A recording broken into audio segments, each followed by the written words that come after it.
जय हरी माऊली. माझं नाव निसार सय्यद. मी तीर्थक्षेत्र आळंदी येथे राहिला असून मागील अनेक वर्षापासून आपण आमच्या अविरत फाउंडेशन या संस्थेच्या मार्फत अनेक कामे करतो. नाही तर आमच्या पिढ्यानपिढ्या आज आळंदीमध्ये चालल्यात. संतश्रेष्ठ ज्ञानेश्वर महाराजांच्या या पुण्यभूमीमध्ये माऊलींची सेवा करण्यात चाललं आहे. म्हणजे आम्ही असं एखादं काम करतो याचा अर्थ असा नाही की काहीतरी वेगळं करतोय. एखाद्या पीडित व्यक्तीला मदत करण्याचा एक छोटासा प्रयत्न असतो किंवा ज्याला एखाद्या गरजवंताला कुठली तरी एक आधाराची किंवा एक हात देण्याची गरज असते, तेच करण्याचे काम आमची संस्था मागील अनेक वर्षापासून आळंदी परिसरामध्ये करतो. संतश्रेष्ठ ज्ञानेश्वर महाराजांची ही पुण्यभूमी, इथूनच जवळ संत तुकाराम महाराजांचं देहूगाव आहे. आता मागील अनेक वर्षापासून आपण जे कार्य करत आलो आहे, वयोवृद्ध नागरिक असतील, ज्येष्ठ नागरिक असतील, यांना मदत असेल किंवा आमच्याच आळंदी शेजारील चाकणघाट आहे, तिथं पर्यावरणासंदर्भात एक 1000 हेक्टरच्या आसपास किंवा त्याच्यापेक्षा मोठं एक जंगल आहे, त्याच्या पण संरक्षणासाठी आमचा एक छोटासा प्रयत्न आत्ता सुरू आहे. किंवा इंद्रायणी संदर्भाचा विषय, आमचे आजे पंजे वडील सांगतात की आम्ही इंद्रायणी नदीच्या या पात्रात आंघोळ करायचो किंवा इतर ज्या काही गोष्टी असतील त्यासाठी आम्ही येत असायचो. पण मागील आपण काही वर्ष पाहतोय की परिस्थिती एवढी दयनीय झाली आहे की आज लाखोंच्या संख्येमध्ये या इंद्रायणी मातेच्या पात्रात एक तीर्थ म्हणून, एक भावनेने, एका श्रद्धेने, एका आस्थेने आमचा वारकरी समाज अख्ख्या महाराष्ट्रातून व इतर राज्यातून येतो. पण जी परिस्थिती पहिली 10-15 वर्षापूर्वी होती ती परिस्थिती आता राहिली नाही. का नाही राहिली की त्याच्या मागचं पण कारण असं की डेव्हलपमेंट होत गेली आहे. महानगरपालिका, नगरपालिका या झाल्यात, मोठ्या प्रमाणे लोकसंख्या झाली आहे, रोजगाराच्या निमित्ताने असेल किंवा इतर काहीतरी कारणाच्या निमित्ताने लोक आलीत, डेव्हलपमेंट होत गेली. पण त्याच्यासोबत पर्यावरणाचाही विचार केला गेला पाहिजे होता, पण तो झालेला नाही. आज इंद्रायणीची पाहतोय अवस्था, पण हा कुठंतरी दुर्लक्षित झालेली गोष्ट असावी, कारण एवढी मोठं तीर्थक्षेत्र आहे. आज लाखोंच्या संख्येने आमचा भाविक भक्त आळंदीत येतो, पण त्यांची कुठंतरी निराशा होती. त्याचप्रमाणे आम्ही मागच्या काळात आमच्या संस्थेने, लॉकडाऊनचा काळ होता, अनेक वयोवृद्ध नागरिक होते, बेघर बेवारस होते की जे घाटावर राहायचे किंवा आळंदीत इतर ठिकाणी भिक्षा मागून किंवा थोडंफार लोक त्यांना मदत करायची आणि त्यांचं जनजीवन जगायचे, राहायचे.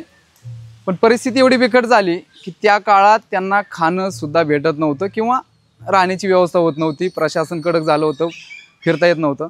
त्या काळात पण मोठ्या प्रमाणात आमच्या संस्थेमार्फत किंवा आमच्या आळंदीतील ग्रामस्थ असतील किंवा पोलीस प्रशासन, नगरपालिका प्रशासन असेल, यांनी मोठ्या प्रमाणात त्यांची व्यवस्था केली. व ज्यांची व्यवस्था होत नव्हती अशांसाठी आम्ही घरी पाठवण्यासाठी किंवा आमच्या आळंदीत 2-3 वृद्धाश्रम आहेत जे आमच्या संलग्नच काम करतात, तर त्यांच्याकडे त्यांना नेण्याची व्यवस्था केली किंवा त्यांना तिथं व्यवस्था करण्यात आली, घरी पोहोचवण्याचा प्रयत्न केला. पण काही अनुभव असे तर आले की एका व्यक्तीचा स्वतःचा भावाचा त्या कोरोनाच्या काळात मृत्यू झाला, तर आम्ही त्यांच्याशी घरांशी संपर्क केला आणि सांगण्याचा एक प्रयत्न केला की बाबा तुमच्या घरातली अशी व्यक्ती आहे, त्याच्या अशी घटना घडली. पण वाईट या गोष्टीचं वाटतं की स्वतःचा सक्का भाऊ असून, घरातली व्यक्ती असून सुद्धा त्यांनी कारण काय सांगावं, तर कोरोनाचं कारण सांगितलं की कोरोनासारखी आत्ता परिस्थिती चालू आहे, पोलीस प्रशासन सोडत नाही, अमुक तमुक अशा गोष्टी सांगितल्या, उडवाउडीची उत्तरं दिली. शेवट पोलीस प्रशासन आणि नगरपालिका असेल किंवा आमच्या स्थानिक नागरिकांच्या मदतीने आमच्याच संस्थेने त्या व्यक्तीचं सगळ्या गोष्टी, कागदोपत्री असेल, कायदेशीर सगळ्या लिखापडी करून अंत्यविधीची व्यवस्था केली, त्या गोष्टी केल्या. म्हणजे अशा अनेक गोष्टी आहेत.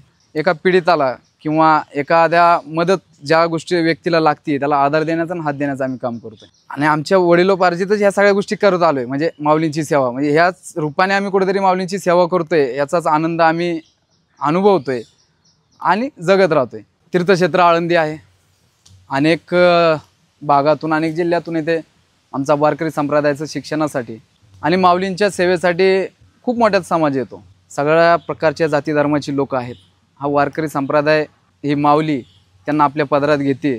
संत ज्ञानेश्वर महाराजांनी जगाच्या कल्याणासाठी पसायदान मागितलं. मी काय एवढा मोठा माझा अभ्यास झालेला नाही किंवा असं वेगळं माझ्यात काय नाही, तर माझा एक छोटासा सांगण्याचा प्रयत्न आहे की आपण एखादा ग्रंथ वाचतो, तर ते ग्रंथ अख्खं वाचण्यापेक्षा, समजा आता ज्ञानेश्वरीचा विषय, आपण जर पसायदानाचा जरी खऱ्या अर्थाने अर्थ समजून घेतला किंवा जाणून घेतला, तर खऱ्या अर्थाने आपण वारकरी संप्रदायाची, या माऊलींची सेवा केली असं मी समजू शकतो. कारण जगाच्या विश्वाच्या कल्याणासाठी पसायदान माऊलींनी मागितले. एवढी मोठी आमची माऊली आहे आणि आमच्यासारख्या एखाद्या छोट्या भोळ्या भाबड्या एका वारकऱ्याची ही सेवा यांच्यापुढं काहीच नाही आहे. आज आपण आळंदीत पाहतोय लाखोंच्या संख्येने वारकरी येतोय, एका श्रद्धेने, एका भावनेने येतोय. आता माझ्यासारखा जरी एखादा व्यक्ती असेल की डोक्यावर टोपी असेल किंवा एखादा पोशाख आपल्या वारकरी संप्रदायाचा जरी घातलेला असेल, तो व्यक्ती विचार करत नाही की ही व्यक्ती कुठल्या समाजाची आहे किंवा हिचं कार्य काय आहे, चांगलं आहे वाईट आहे काय नाही. फक्त त्याची एक भावना असते की हा कुठेतरी माऊलींचा पायी माऊलींचा सेवेकरी आहे. त्या एका भावनेने ती आपली पाया पडतात. ही गोष्ट मी स्वतः अनुभवलेली खूप वेळा, मंदिर परिसरात असेल किंवा आळंदीत वावरताना असेल. त्यांचे माझ्याकडे बघण्याची भावना ही वेगळीच असते की फक्त पोशाख घातला तरी मी माऊलींचा सेवेकरी, एवढी मोठी त्यांची भावना असते. अनेक अशा गोष्टी घडल्यात. मागं कोल्हापूरला एक पूर आला होता, मला वाटतं 2018-19च्या दरम्यान काहीतरी. त्यावेळेस आम्ही गेलो, एक 8-10 दिवस तिथं होतो. आमचे ग्रामस्थ होते आळंदीतील आणि भरपूर साऱ्या संस्था होत्या. एक छोटीशी मदत म्हणून आपली एक खारीचा वाटा म्हणून आम्ही त्या कोल्हापूरला गेलो.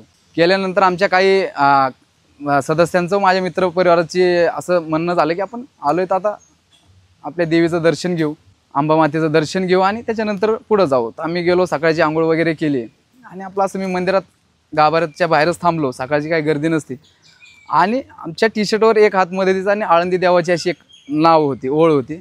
मला वाटतं एक तर जेमतेम 50-55 वर्षाची एक महिला असेल. त्या माता माऊलींनी ते नाव वाचलं आणि विचारलं की माऊली तुम्ही आळंदीचे? की मी हो बोलायच्या आधी ती माऊली माझ्या पायात पडली. म्हणजे अक्षरशः अंगावर असे शहारे आले माझे, म्हणजे काटा आला आणि डोळे असे पाणवले की विचार केलं की माझी काय भावना नव्हती. मी एक श्रद्धेने, एक भावनेने त्या देवीच्या दारात उभा राहिलो. फक्त ते नाव वाचून, म्हणजे त्या नावात एवढी मोठी ताकद आहे, एवढं मोठं महात्म्य आहे त्या नावात की जगातली कुठलीही व्यक्ती त्या फक्त नावापुढे झुकती, त्या नावापुढे नतमस्तक होते. खूप मोठं महात्म्य आहे हे संत श्रेष्ठ ज्ञानेश्वर महाराजांच्या या ठिकाणाचं, जिथं माऊलींचं आज स्पर्श झाला आहे, जिथं माऊलींचा जन्म झाला आहे, जिथं माऊलींचा ज्या भूमीत सहवास लाभला आहे, अशा भूमीत आपला जन्म होणे, आपण तिथं वावरणे किंवा आपण तिथं आपलं आयुष्य जगणे ही खूप मोठी गोष्ट आहे.